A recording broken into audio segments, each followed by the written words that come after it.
अस्सलामुअलैकुम, this is Moid Pirzada in Washington, United states. इससे पहले कि मैं आगे चलूँ, मैं आपसे एतराफ़ करना चाहता हूँ कि मुझे बड़ा शदीद फ्लू है और फ्लू की वज़ह से बड़ी मेरी एनर्जी ड्रेन हुई हुई है। ज़ोर तो मैं बहुत लगा रहा हूँ, कहने में फ्लू बिल्कुल मामूली सी एक बीमारी है, कुछ भी नहीं है। लेकिन उससे बहुत कन्फ्यूज़न होती है, बहुत सी एनर्जी जो है वो ड्रेन हो जाती है। ताहम मेरे पास बहुत इंटरेस्टिंग डेवलपमेंट्स हैं। सियासत से इमरान खान, जनरल फैज़, पाकिस्तान तहरीक-ए-इंसाफ से तो उनका ताल्लुक है ही, लेकिन उसमें कुछ डेवलपमेंट्स ऐसी हैं जिनका बराह रास्त आपसे ताल्लुक है और इसे बड़े गौर से आप सुनिएगा। सबसे पहले मैं आपसे रिक्वेस्ट करूंगा, इससे पहले कि पॉलिटिकल डेवलपमेंट्स की तरफ चलें, कि अगर आपने ये चैनल अभी तक सब्सक्राइब नहीं किया, आप इस चैनल को ज्वाइन करें, इसके बेल आइकन पे क्लिक करें ताकि आपके नोटिफिकेशंस आपको मिल सकें। इसकी वीडियोस को शेयर करें, इसके ऊपर कमेंट करें, वीडियो पसंद आती है तो उसे लाइक करें। इन तमाम चीज़ों से चौधरी निज़ामुद्दीन साहब की fire wall, the so called fire wall, उसका भी बहुत जिक्र होगा इस वीडियो के अंदर कि फायर वॉल है या वो डाटा मैनेजमेंट सिस्टम है, ये क्या चीज़ है। उससे कुछ थोड़ा सा उसका मुकाबला करने में मदद मिलती है। तो अभी चलते हैं पाकिस्तान की डेवलपमेंट्स की तरफ। जी, अब जो डेवलपमेंट्स हमारे सामने हैं उनमें बहुत दिलचस्प वो है जहां इमरान खान ने अब बाकायदा तौर पे फॉर्मली ये डिमांड कर दी है, जो पाकिस्तान के तमाम ज़राए अबलाग अखबारात की हेडलाइन है, कि जनरल फैज़ का जो मुकदमा कोर्ट मार्शल, अगर उसका ताल्लुक मई 9 के वाक़यात से है, तो फिर वो एक ओपन ट्रायल होना चाहिए ताकि दुनिया देख सके कि क्या शवाहिद हैं, क्या मामला है। और इमरान खान ने बड़े कैटेगोरिकली क्लियर ये पोजीशन ले ली है। इसके ऊपर पीएमएलएन की तरफ से और पीएमएलएन से नथी जितने भी ज़राए अबलाग के लोग हैं, एंकर पर्सन्स हैं, उनकी तरफ से बड़ी बहस हो रही है। और इसका अपेरेंटली अपेरेंटली कहना ज़रूरी है, लेकिन हमें ठीक तरह से पता नहीं है, इसका आईएसपीआर की तरफ से भी बड़ा दंदा शिकन किस्म का जवाब दिया गया है। लेकिन ये डेवलपमेंट है ही। इसके साथ पाकिस्तान तहरीक इंसाफ का 22 अगस्त का जो जलसा था तरनोल का, जिसे आप इस्लामाबाद अंदाज़ा लगाएं कि तरनोल तक चला गया है, लेकिन तरनोल का जो जलसा जिसकी पहले इजाज़त दे रखी थी और जिसका पाकिस्तान तहरीक इंसाफ बहुत चर्चा कर रही थी और मरवत साहब उसके हवाले से बहुत ज़्यादा दावे कर रहे थे, अब कमिश्नर और डिप्टी कमिश्नर ने उसका एनओसी जो है वो कैंसिल कर दिया है। इस हवाले से पाकिस्तान तहरीक इंसाफ के जो लीडर्स हैं, शुएब शाहीन साहब और इस्लामाबाद की पुलिस के दरमियान में एक बड़ा इंटरेस्टिंग मकालमा मैंने देखा, जिसकी ऑडियो वीडियो जो है मैं आपसे शेयर करूंगा। लेकिन इन तमाम चीज़ों की तरफ चलने से पहले मैं चाहता हूं कि हम चलें कि पाकिस्तान के आर्मी चीफ जनाब इज़्ज़त माब जनरल आसिम मुनीर साहब, डीजी आईएसपीआर, और पाकिस्तान के पीटीए के जो चेयरमैन हैं जनरल हफीज़ुर रहमान साहब, रिटायर्ड मेजर जनरल हफीज़ुर रहमान साहब, पाकिस्तान की जो आईटी की मिनिस्टर हैं शहज़ा फातिमा ख्वाजा साहिबा, जो कि ख्वाजा आसिफ की बताया जाता है कि नीस है, इन सब की जो पोजीशन है इंटरनेट के हवाले से, सोशल मीडिया और इंटरनेट की स्पीड के हवाले से, उसमें कैसे एक बड़ा ही विजिबल किस्म का तज़ाद जो है पाया जाता है, और ये किस तरह से आप सब लोगों को, पाकिस्तान की यूथ को धमकाने की कोशिश कर रहे हैं। सबसे पहले इसे देखें कि 21 अगस्त को पाकिस्तान के army chief general Asim Munir साहब ने, हाफिज साहब ने, स्टूडेंट्स जो ज़बरदस्ती किसी एक हॉल में सहमे हुए डरे हुए स्टूडेंट्स इकट्ठे किए गए थे, उनसे उन्होंने खिताब किया। इस खिताब का छोटा सा टुकड़ा मैं आपको दिखाता भी हूँ, और ये मानना पड़ता है कि जनरल साहब ने गुज़िश्ता 1 डेढ़ साल में जो जुल्म सितम किया है पाकिस्तान के लोगों पे, उसके बाद जनरल साहब की अपनी खुद एतमादी के अंदर और बोलने की सलाहियत में खासा इजाफा हो गया है। वरना जनरल साहब जब आए थे तो वो ठीक तरह से बोल भी नहीं सकते थे। ये सारों का यही होता है, जब जनरल मुशर्रफ आए थे वो भी नहीं बोल सकते थे, जब जनरल ज़िया आए थे वो भी नहीं बोल सकते थे। लेकिन जब आप जिस तरह से जुल्म सितम करते हैं, लोगों के ऊपर तशद्दुद करते हैं, तो आपको अपनी ताकत का एहसास होता है, तो आप कॉन्फिडेंट होते चले जाते हैं और झूठ बोलने में आप और ज़्यादा स्मूथ हो जाते हैं। तो जनरल साहब ने इन स्टूडेंट से खिताब करते हुए कहा कि सोशल मीडिया की जो तबाहकारियाँ हैं, उसके जो मुज़मरात हैं, उसकी जो इम्प्लिकेशंस हैं, उसके जो मनफी असरात हैं, उनसे बचाना यूथ को, यानी आप सब लोगों को, रियासत की ज़िम्मेदारी है। इसमें गौर कीजिए इस चीज़ का कि जनरल साहब अपने आप को और अपने 2 ढाई जर्नल साहिबान को रियासत समझते हैं। हालाँकि रियासत एक पूरा सिस्टम और एक निज़ाम है, लॉज़ का, प्रोसीजर्स का, प्रोसेसेस का, पॉलिटिकल प्रोसेस का। रियासत किसी एक बिल्डिंग, किसी एक टैंक, किसी एक बंदूक और किसी एक जनरल साहब का नाम नहीं है। लेकिन जनरल साहब चूँकि अपने आप को रियासत समझते हैं, और आपको पता है कि चंद अरसा पहले पाकिस्तान के एक prominent TV anchor stroke social media के जो जुदागड़ी हैं, उनसे जब उनकी मुलाकात हुई तो जनरल साहब ने अपने आप को कहा था कि आप एक इंसान से नहीं, अब आप एक इदारे से मुलाकात कर रहे हैं। तो जनरल साहब जो हैं वो साइकोलॉजिकली उनकी स्टेट ऑफ माइंड ऐसी है कि वो अपने आप को एक इदारा समझते हैं। लेकिन इन स्टूडेंट से बात करते हुए जनरल साहब ने और भी बड़ी इंटरेस्टिंग किस्म की बातें की। उन्होंने उनको याद करवाया कि शाम, सीरिया, इराक, लेबनान, लिबिया और बहुत से और मुल्क जो हैं वो तबाह हो गए, तबाहकारी। ये उन्होंने नहीं बताया कि क्यों तबाह हो गए, लेकिन असम्पशन बुनियादी तौर पे जनरल साहब की ये है कि अगर फ़ौज ताकतवर नहीं होती تو معاشرے جو ہیں یا ملک جو ہے وہ ڈسٹرائے ہو جاتے ہیں۔ اب جنرل صاحب کی سادگی پہ کون بات کرے کہ یہ جتنی بھی سچویشنز ہیں یہ مختلف قسم کی ہیں، اور یہ تمام جو اچھا کشمیر کا بھی انہوں نے نام لیا جس کی طرف میں آتا ہوں، لیکن یہ جہاں جہاں تباہ کاری ہوئی ہے، لیبیا کے اندر، سیریا کے اندر یا عراق کے اندر، سب کے سرکمسٹانسز بھی مختلف ہیں، اور ہر جگہ پہ ایک پولیٹیکل پروسیس کا فیلئر ہے، internal and external political process کے فیلئر کے نتیجے میں معاشرے تباہ ہوتے ہیں، ریاستیں تباہ ہوتی ہیں،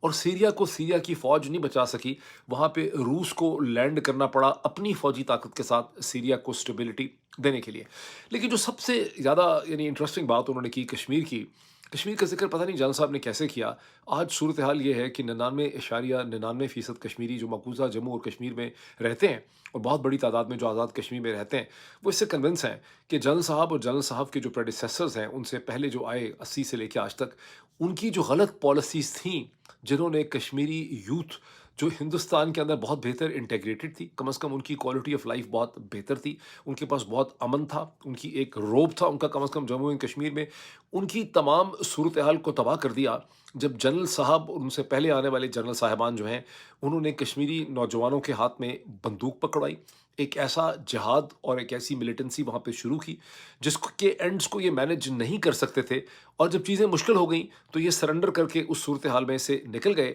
اور تھرو آؤٹ الزام یہ ہے کہ اپنے انٹرنل پولیٹیکل ریکوائرمنٹس اور سیاسی ضروریات کو کشمیریوں کے ایکسپنس پہ پورا کیا، اور جب انہوں نے آرٹیکل 370 ختم کر کے ان کے بنیادی حقوق ان سے چھین لیے، پراپرٹی کے حوالے سے، انویسٹمنٹ کے حوالے سے، وہاں کی ساری کلائمیٹ چینج ہو گئی، تو جنرل صاحب کے جو پریڈیسیسر ہیں جنرل باجوہ، انہوں نے ٹوٹل مکمل خاموشی اور سرنڈر اختیار کیا، الٹا سارا ملبہ عمران خان کے اوپر ڈال دیا اور کچھ بھی نہیں کیا۔ آج مقبوضہ جموں اور کشمیر کے لوگ جو ہیں وہ اس تلخ حقیقت سے اچھی طرح سے واقف ہیں، لیکن انفارچونیٹلی جنرل صاحب ظاہر ہے کہ اسلام آباد میں بچوں کو بلا کے، پنڈی اسلام آباد میں ان کو کچھ بھی بتا سکتے ہیں۔ جنرل صاحب جو ہیں، اچھا ایک میں نے جو چیز دیکھی ہے بہت انٹرسٹنگ، بہت افسوس کی یہ بات ہے کہ جب ہم چھوٹے تھے یا زمانہ جاہلیت میں یا انوسنس کے زمانے میں تھے، ہم سمجھا کرتے تھے آفیسر اینڈ اے جینٹلمین، ہمارا خیال تھا کہ آفیسر کلاس جو ہے یہ باقی لوگوں سے زیادہ سچ بولتی ہے، شاید ہم سویلین یا سرکاری ملازمین جو ہوتے ہیں سول سرونٹس، وہ شاید اتنا سچ نہیں بولتے، ہم لوگ میڈیا میں اتنا سچ نہیں بولتے، سیاستدان جھوٹ بولتے ہیں، تو جنرل صاحبان جب بھی کچھ کہتے ہیں چونکہ ریاست ہے تو یہ سچ بولتے ہوں گے۔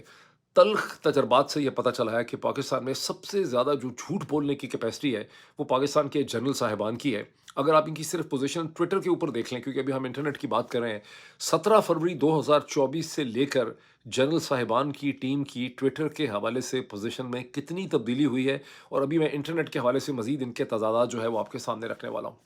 جنرل صاحب نے، جن کا ٹکڑا میں بھی آپ کو دکھاتا ہوں، جنرل صاحب نے وہاں پہ اسٹوڈنٹس کو مخاطب کرتے ہوئے ایک بڑا ایکسائٹڈ طریقے سے یہ بھی کہا کہ میں آپ کی آنکھوں میں جو چمک دیکھ رہا ہوں اور جو یوتھ کی آنکھوں میں جب میں چمک دیکھ رہا ہوں، تو مجھے اس سے پتہ چلتا ہے کہ پاکستان کا مستقبل جو ہے وہ بہت محفوظ ہے۔ جب ہم آپ کے جو ہے روشن اور چمکتے چہرے دیکھتے ہیں، آپ کی آنکھوں کی چمک دیکھتے ہیں، تو ہمیں یقین ہو جاتا ہے کہ ہمارا مستقبل، اس پاکستان کا مستقبل، وہ مضبوط ہاتھوں میں ہے۔ اس فوٹیج کو دیکھیں، یوتھ کی آنکھوں میں شاید ہی کوئی ہو جس میں چمک ہو، زیادہ تر ان کے اندر مایوسی نظر آتی ہے، خوف نظر آتا ہے، سہمے ہوئے ہیں، ان کو اندازہ ہے کہ وقت کے جابر کے سامنے وہ بیٹھے ہیں، ان کو زبردستی گھروں سے لا کے یہاں بٹھا دیا گیا ہے، کوئی بات اگر غلط کر دی، کسی نے سانس بھی غلط لے لیا، تو اس کے خاندان کی زندگی جو ہے وہ مشکل میں پڑ جائے گی۔ اور ایک اور بھی اس میں بد نصیب قسم کی چیز دیکھیں، ان میں سے اچھی خاصی پرسنٹیج ایسی ہے کہ ان کی اگر آپ چہروں کو دیکھیں گے تو آپ کو لگتا ہے کہ وہ نوجوان ہیں حالانکہ، لیکن ان کو ہائی کیلورک فوڈ اور ڈائٹ ان کو نہیں ملتی، اور وہ مال نرش لگتے ہیں، اور لگتا ہے کہ ان کو کلاس اے پروٹینز جو ہیں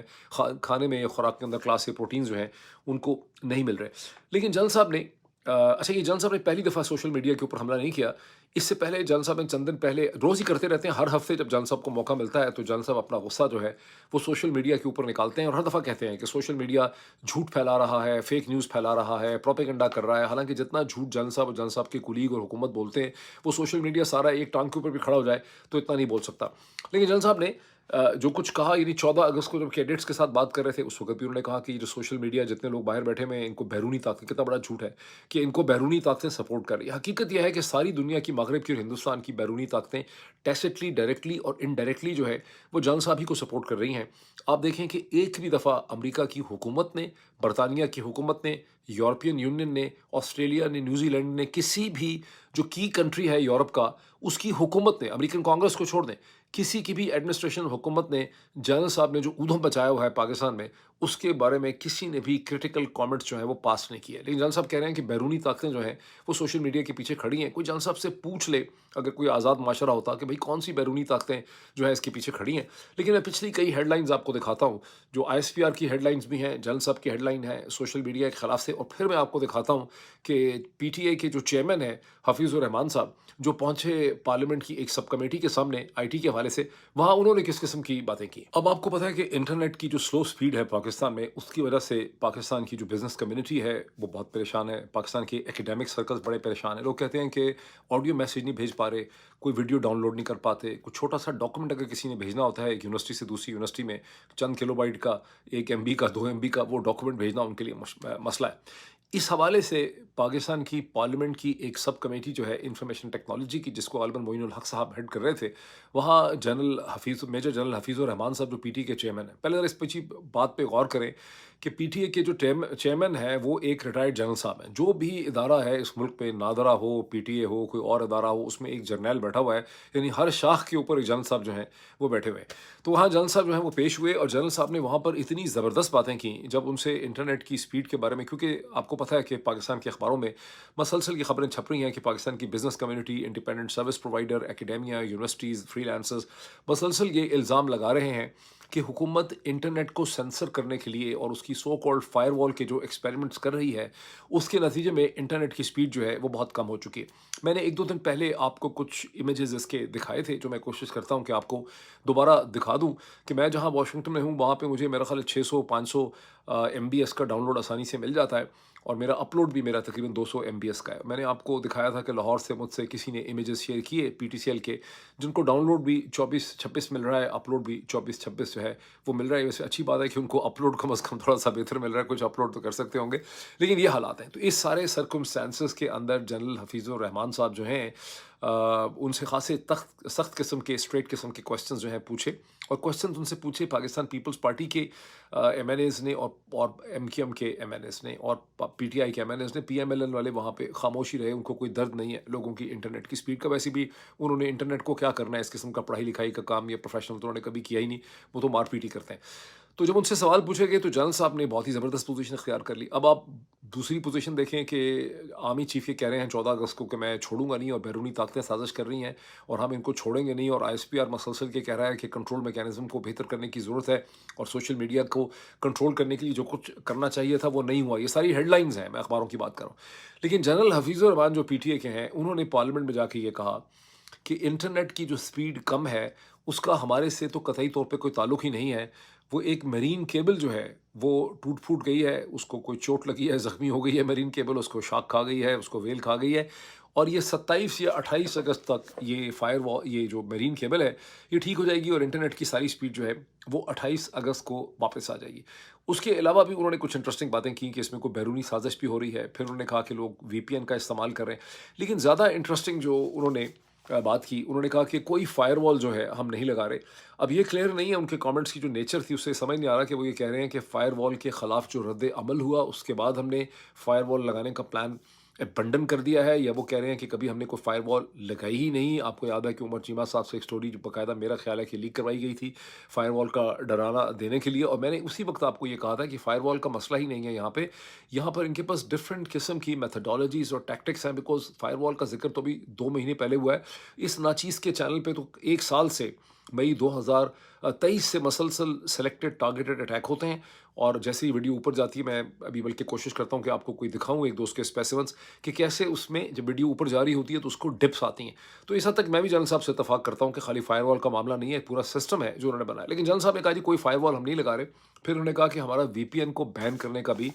किसी किस्म का कोई प्लान हमारा नहीं है, हम सिर्फ एक डाटा मैनेजमेंट सिस्टम जो है वो हम चला रहे हैं। अब आपको याद होगा कि डाटा, और उन्होंने एक बड़ी इंटरेस्टिंग बात की। उन्होंने कहा कि ये तो अफ़गानिस्तान का, अफ़गान तालिबान का भी हक है कि वो अफ़गानिस्तान के अंदर भी वो अपना डाटा मैनेजमेंट सिस्टम बना सकते हैं। अब सूरत हाल ये हो चुकी है कि पाकिस्तान का PTI का चेयरमैन जो है, देखने में भी वो थोड़े से तालिबान की तरह कहीं लगते हैं, लेकिन वो ये कह रहे हैं कि अफ़गान तालिबान के साथ जाके पाकिस्तान को वो कंपेयर कर रहे हैं। अंदाज़ा लगा लें सोच का।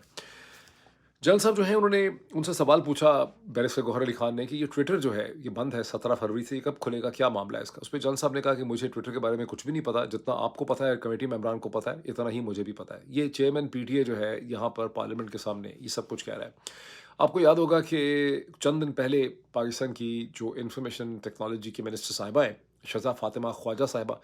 जिनके बारे में एक आम तासुर कम अज़ कम ये है कि वो ख्वाजा आसिफ साहब की नीस हैं, और उनकी जो क्वालिफ़िकेशन है मिनिस्टर बनने के लिए वो है भी यही कि वो ख्वाजा आसिफ साहब की नीस हैं। उसके मुकाबले पे वो लोग अक्सर सोशल मीडिया के ऊपर हिंदुस्तान के इंफॉर्मेशन टेक्नोलॉजी के जो मिनिस्टर हैं उनकी प्रोफाइल शेयर करते रहते हैं कंपैरिजन करने के लिए कि उन्होंने यूपेन से टेक्नोलॉजी मैनेजमेंट पढ़ी है और भी बहुत कुछ पढ़ा है, और हमारी जो है वो तो चली गई होंगी, लम्ज़ में ज़रा दाखिला उनको दिला दिया गया होगा। तो अब ये बिल्कुल मुकर गए हैं यहाँ पर इन तमाम चीज़ों से। और लेकिन अगर ये पोजीशन ली है जनरल साहब ने यहाँ पे पार्लियामेंट के सामने, तो जनरल साहब का जो वकील है पीटीए का, उसने लाहौर हाई कोर्ट के सामने ज़रा और ही किस्म की पोजीशन ली। लाहौर हाई कोर्ट की जस्टिस शकील अहमद के सामने जो पिटिशन थी, वहाँ पे पीटीए के जो वकील हैं उन्होंने कहा कि 4 वजूहात हैं इंटरनेट के बहुत स्लो होने की। एक तो वही कि मरीन केबल जो है वो टूटी हुई है, उसकी रिपेयर हो रही है। दूसरा ये है कि एक आईएसपी है इंटरनेट सर्विस प्रोवाइडर, उसने कोई मिसमैनेजमेंट कर दी है प्रोटोकॉल्स की बहुत बड़ी, और उस आईएसपी का नाम उन्होंने नहीं लिया। उन्होंने कहा कि उसके बहुत से लोगों को बरतरफ कर दिया गया, उसके खिलाफ बहुत सख्त कार्रवाई हुई है जिसकी वजह से इंटरनेट ने सफ़र किया है। तीसरा उन्होंने कहा कि 15 अगस्त को हिंदुस्तान के रियासती इदारों ने पाकिस्तान के इंटरनेट के ऊपर हमला किया। ये बड़ी इंटरेस्टिंग बात है। शहीद अरशद शरीफ का कत्ल हो तो आप ये कहने लग जाएं कि ये हिंदुस्तान ने किया है, ठीक है। 14 अगस्त को पाकिस्तान के आर्मी चीफ ने इंटरनेट के हवाले से और सोशल मीडिया के हवाले से धमकी लगाई, और 15 अगस्त को आप ये कह रहे हैं कि हिंदुस्तान के इदारे जो हैं उन्होंने जान साहब की ख्वाहिशात को अमली जामा पहनाने के लिए पाकिस्तान के इंटरनेट के ऊपर हमला कर दिया। हालांकि 14 अगस्त की रात को ही जब जान साहब के स्टेटमेंट के बाद पाकिस्तान में इंटरनेट जो है वो मोर और लेस बिल्कुल बंद हो गया था, स्लो हो गया था, लेकिन हिंदुस्तान ने किया, वो जान साहब ने नहीं किया। चौथी वजह उन्होंने उसकी ये बताई है कि लोग पाकिस्तान में चूंकि वीपीएन इस्तेमाल कर रहे हैं, उस वजह से इंटरनेट जो है बहुत स्लो है। जस्टिस शकील अहमद ने उनकी सारी बातों को रद्द किया, उनको कहा कि ये आपकी तमाम एक्सप्लेनेशंस काबिल कबूल नहीं है। आप ऐसा करें कि क्लॉज यानी पैरा वाइज इसका जवाब जो है, एक एक पैरा का जवाब लेकर अदालत के सामने लेकर आएँ, और वो 27 तारीख को लेकर आएँ। अब मैं आपकी तवज्जो एक खबर की तरफ दिलाता हूँ जो इसी से रिलेटेड है, और मुझे बहुत शक है कि आप में से अक्सर लोगों ने इस खबर को नज़रअंदाज कर दिया होगा।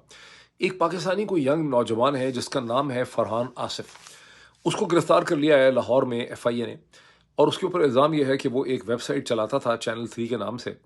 और ये वेबसाइट वो है जिसने सबसे पहले स्टॉकपोर्ट के हवाले से एक डिसइन्फॉर्मेशन की कि वहाँ पर जिस शख्स को गिरफ्तार किया गया है 3 बच्चियों के कत्ल के लिए स्टैबिंग में, वो कोई पाकिस्तानी या मुसलमान है। उसको गिरफ्तार कर लिया गया है और उसके ऊपर इल्ज़ाम है कि उसने बच्चियों को स्टैबिंग की। और बरतानिया की जो एक अखबार है आईटीवी, या टेलीविज़न चैनल है आईटीवी, उसकी वेबसाइट के ऊपर यह है कि सबसे पहले ये खबर जो है पाकिस्तान से, ये चैनल 3 से ये खबर आई, और उसके बाद ये खबर पिकअप हो गई और इससे बहुत बड़ी डिसइन्फॉर्मेशन हुई। अब यहाँ बात जो चीज़ नोट करने वाली है कि अगर इसने, ये जो लाहौर में बैठा हुआ नौजवान है फरहान आसिफ, इसको पता नहीं किसने बताया होगा कि बरतानिया में ये हो गया, किसी ने इसको बताया होगा, इसने ये एक गलत खबर जो है वो पब्लिश कर दी है। लेकिन इसको पाकिस्तान की एफआईए ने किसी बरतानिया की नेशनल क्राइम एजेंसी या वहाँ की पुलिस की रिक्वेस्ट के ऊपर अपेरेंटली गिरफ्तार नहीं किया, जो अखबारों से पता चल रहा है, बल्कि अज खुद उन्होंने कहा है कि आईटीवी के अंदर, यानी इंडिपेंडेंट टीवी जो है, आईटीवी 3 जो है, चूँकि उसमें इसके हवाले से खबर आई है, तो इन्होंने खुद ही इसके खिलाफ ये एक्शन किया। इसमें कोई शक नहीं है कि जो इल्ज़ाम इसके ऊपर है फरहान आसिफ के ऊपर, इसने अगर ऐसा किया तो बहुत बड़ी गैर जिम्मेदारी इसने की है, और इसकी बाज़ पुरुष होनी चाहिए। इससे ये भी पता चलना चाहिए कि इसको ये खबर कहाँ से मिली थी जो इसने दी है, बिकॉज़ ये खबर सही नहीं थी और इससे बहुत सी तलखी पैदा हुई है, और अपेरेंटली ये कहा जाता है कि जो राइट्स ट्रिगर हुए हैं वो इस खबर की वजह से हुए हैं। लेकिन यहाँ जो चीज़ नोट करने वाली है कि ये एफआईए का जो एक्शन है ये खालिस्तान पॉलिटिकल लगता है। कभी होता नहीं है कि किसी मुल्क की पुलिस जो है वो एक अखबार की खबर के ऊपर किसी के खिलाफ कार्रवाई करना शुरू कर दे। पाकिस्तान में चंद बरस पहले, बहुत 10 साल पहले, मेरा ख्याल है 10-11 बरस पहले, बोल टेलीविज़न को जब टारगेट करना था, और नवाज शरीफ साहब के साथ जितने चैनल्स उस वक्त मिले हुए थे, इन चैनल्स ने मिल के एक प्लान किया। फिर न्यूयॉर्क टाइम्स की एक स्टोरी थी जिसके बारे में इल्ज़ाम यह है, यही चैनल्स वाले मुझे बताते हैं कि वो स्टोरी भी पाकिस्तान के एक बहुत बड़े चैनल ने वो स्टोरी छपवाई थी न्यूयॉर्क टाइम्स में बोल के हवाले से, और उस स्टोरी को इस्तेमाल करते हुए बोल चैनल को शट डाउन कर दिया गया, उसके मालिक को गिरफ्तार कर लिया गया। उनकी अपनी भी बड़ी गैर जिम्मेदारी की कहानियां हैं, एग्जैक्ट की, एजुकेशन वाले की, उसमें कोई शक नहीं है कि उन्होंने भी बड़ी रिस्पॉन्सिबिलिटी की हुई है। लेकिन वहाँ पर जो चीज़ की गई वो एक स्ट्रेटिजिक हमला था जिसमें नवाज शरीफ साहब के साथ बहुत से टेलीविज़न के टाइकून जो हैं वो उसमें शामिल थे, اور اس وقت بھی یہ بات میری ڈسکس ہوئی تھی FIA کے لوگوں کے ساتھ، ایون فوج کے لوگوں کے ساتھ ISI سے، اور ان کا یہ خیال تھا کہ اس وقت ان کی پوزیشن یہ تھی، اس وقت کے جو سینئر افسران تھے، کہ کسی بھی اخبار کی خبر کے اوپر کسی اور ملک کا جو انویسٹیگیشن ادارہ ہے FIA، وہ ایکشن کر نہیں سکتا۔ اب بھی آپ دیکھیں اس کو بیسس بنائی گئی، کیوں کیا یہ اس لیے کر رہے ہیں کہ یہ ایک آپ سب کے خلاف ایک بیسس اسٹیبلش کر رہے ہیں کہ ہم بڑے رسپانسبل ہیں، اور اگر کہیں پہ فیک نیوز یا غلط خبر ہوگی تو ہم اس کے خلاف قانونی کارروائی کر سکتے ہیں، لوگوں کو گرفتار کر سکتے ہیں، اور اس کو یہ ایک بیسس بنانا چاہتے ہیں، پریسیڈنٹ بنانا چاہتے ہیں۔ اس کو غور سے دیکھیں۔ فارچونیٹلی جب انہوں نے میجسٹریٹ کے سامنے اس فرحان آصف کو پریزنٹ کیا اور 14 دن کا ریمانڈ مانگا، تو میجسٹریٹ کو بہت زیادہ ان سے کنونس نہیں ہوئے، انہوں نے فرحان آصف کا صرف 1 دن کا ریمانڈ دیا ہے۔ اور فرحان آصف کا بھی یہ کہنا ہے کہ میرا تو بالکل ان نون سی ویب سائٹ ہے، ان نون سا میرا ٹویٹر ہینڈل ہے، میں حیران ہوں کہ اس نے مانا ہے کہ میری غلطی ہے، لیکن میری غلطی کی وجہ سے اتنی بڑی ڈیولپمنٹ جو ہے وہ برطانیہ میں کیسے ہو گئی۔ لیکن مجھے شک ہے کہ ڈیولپمنٹ ہوئی یا نہیں ہوئی، پاکستان میں جو چیز کی جا رہی ہے یہ خالصتاً سوشل میڈیا کے خلاف یہ اپنے آپ پریسیڈنٹ اسٹیبلش کر رہے ہیں۔ کل کو یہ اس کو استعمال کر کے برطانیہ میں بھی اگر کوئی ٹویٹ کرتا ہے تو یہ اس کے خلاف بھی کیس بنانے کی کوشش کریں گے، وہ بن نہیں پائے گا، بیکاز یہاں پر اتنا لولا لنگڑا قسم کا لیگل ڈھانچہ جو ہے وہ ایگزسٹ نہیں کرتا ہے۔ اب آئیں اس مدر آف آل ڈیولپمنٹس کی طرف، جہاں عمران خان نے واشگاف الفاظ میں یہ ڈیمانڈ کر دیا کہ فارمر DG ISI جنرل فیض حمید کی اگر ملٹری کورٹ مارشل کا تعلق مے 9 کے واقعات سے ہے، اس میں اگر عمران خان کی بھی کوئی امپلیکیشن بنائی جاتی ہے، انوالومنٹ بنائی جاتی ہے، تو پھر اس کا ایک اوپن ویزیبل شفاف ٹرائل ہونا چاہیے، تاکہ دنیا دیکھ سکے کہ جنرل فیض حمید نے کیا کیا، اس کا عمران خان کے ساتھ کیا تعلق تھا، کیا شواہد ہیں، کیا ایویڈنسز جو ہیں وہ اس کے حوالے سے پائی جاتی۔ اب یہ ایک ایسی پوزیشن ہے، اور اس کے ساتھ انہوں نے یہ بھی کہا کہ جنرل فیض کے ساتھ جب میں پرائم منسٹر تھا اور وہ DG ISI نہیں رہے تو میرا ان سے کوئی ایکٹیو رابطہ نہیں تھا، اور جب ایک دفعہ ریٹائر ہو گئے تو ان کی کوئی خاص ایسی کیپیسٹی تھی نہیں میری مدد کرنے کے لیے۔ اس کے اوپر PMLN کے منسٹرز کی طرف سے، ان کے ایکٹیوسٹ کی طرف سے، اور ان سے نتھی جو بڑے اسمارٹ قسم کے TV اینکر پرسنز ہیں، ان کی طرف سے عمران خان کے اوپر بہت زبردست قسم کے حملے ہو رہے ہیں۔ لیکن پہلے اس کو ذرا دیکھ لیں۔ میں سمجھتا ہوں کہ عمران خان نے آہستہ آہستہ ایک بالکل کریکٹ پوزیشن لے لی ہے، جو اصولی بالکل کریکٹ پوزیشن ہے۔ پہلی پوزیشن ان کی یہ تھی کہ اگر جنرل فیض کے خلاف ہاؤسنگ کا اور کرپشن کے یا ملٹری کے اندر کے کوئی معاملات ہیں تو یہ ملٹری کا اپنا ایک انٹرنل ڈسپلن ہے،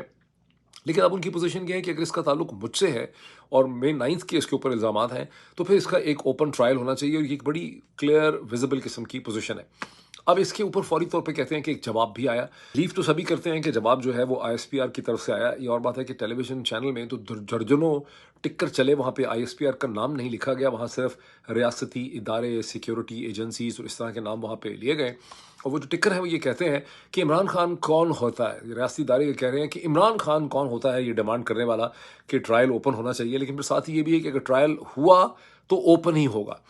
مجھے یہ تھوڑا سا شک ہے کہ یہ ٹرائل شاید اس طرح سے ہو ہی نہ پائے جس طرح سے ان کی خواہش تھی کہ یہ ٹرائل ہوگا، اور اس میں سے یہ اپنے لیے کو بہت زیادہ معنی خیز قسم کا رزلٹ جو ہے نکال سکیں گے۔ اس کی وجہ یہ ہے کہ ان کو الٹیمیٹلی ایک سرٹن مورل اتھارٹی چاہیے ہوتی ہے۔ یہ چاہتے ہیں کہ جو چیز کریں اس کا ایک اس میں اس کو کوئی یقین کرنے والی بھی صورتحال ہو، اس کو کوئی کریڈیبلٹی بھی اس کی ہو، یہ ان کی بہت بڑی مجبوری ہے۔ اس لیے یہ گزشتہ 1.25 سال سے کوشش کرتے رہے کہ ATCs کے ذریعے، ہائی کورٹس کے ذریعے، سپریم کورٹ کے ذریعے عمران خان کی کنوکشن ہو، ورنہ ملٹری کورٹ کی آپشن تو ہمیشہ ان کے پاس ایگزسٹ کرتی تھی۔ ملٹری کورٹ کا ان کو خیال ہی اس لیے آیا کہ ان کی جو فرسٹ آپشن تھی، جو ان کی اسپلینڈڈ آپشن ہے، کہ دنیا کو بتانا چاہتے ہیں، کیونکہ دنیا میں بہت دفعہ ایسا ہوا ہے، جیسے ملیشیا میں ہوتا رہا ہے، جیسے برازیل میں ہوا ہے، کہ سویلین کورٹس کے ذریعے اپوزیشن لیڈرز جو ہیں ان کی کنوکشن ہو گئی اور ان کو 5 سال کے لیے، 10 سال کے لیے پالیٹکس سے نکال دیا گیا۔ یہ اور بات ہے کہ وہ وہاں پر بھی واپس آ جاتے ہیں۔ تو کوشش ان کی بھی یہی تھی کہ ہم عدالتی پروسیس کے ذریعے عمران خان کو پالیٹکس سے باہر کر دیں گے۔ جب وہ ان کی پوزیشن فیل ہو گئی تو انہوں نے ملٹری ٹرائل کا سوچا، لیکن ملٹری ٹرائل ابھی ان کا شروع ہوا نہیں ہے، تو یہ اتنا گندا ہو گیا ہے اور اس پہ اتنی بحث ہو رہی ہے اور دنیا بھر میں اس کی باتیں چھپ رہی ہیں، اور پاکستان میں بھی ویلاگرز نے اس کا ذکر کر کر کے اس کو ڈن ٹو ڈیتھ کر دیا ہے، کہ مجھے بہت شک ہے کہ ہو سکتا ہے یہ ایک ری کیلکولیشن یا ری اسیسمنٹ کریں، بیکاز یہ جو چیز ہے نا کہ اگر ہوا تو اوپن ٹرائل ہوگا، یہ اس سے بھی آپ کو تھوڑا سا اندازہ ہوتا ہے کہ شاید یہ چیزیں اس طرح سے موو ہی نہ کر سکیں جس طرح سے ان کا شروع میں خیال تھا۔ اب عطا تارڑ صاحب نے ایک بڑا حملہ کیا عمران خان پہ، انہوں نے کہا کہ عمران خان نے سب کو استعمال کر کے پھینک دیا ہے، اور آج چونکہ عمران خان نے کہا ہے کہ جنرل فیض سے میرا رابطہ نہیں تھا، یا جنرل فیض میری کس مدد کر سکتے تھے، وہ تو میرے لیے کسی کام کے نہیں تھے ریٹائرمنٹ کے بعد، تو اس کے حوالے سے عطا تارڑ صاحب نے بھی، ان کے ساتھ جو PMLN کے نتھی کچھ مشہور اینکر پرسنز ہیں، انہوں نے بھی عمران خان پہ बहुत ज़्यादा ताबड़तोड़ हमले किए हैं, और उनका कहना ये है कि जनरल रिटायरमेंट के बाद भी उसका बड़ा उसको पता होता है कि फ़ाइल कैसे मूव करती है, तो चपरासी क्या करता है, वगैरह वगैरह वगैरह, इस तरह की बातें उनकी हैं।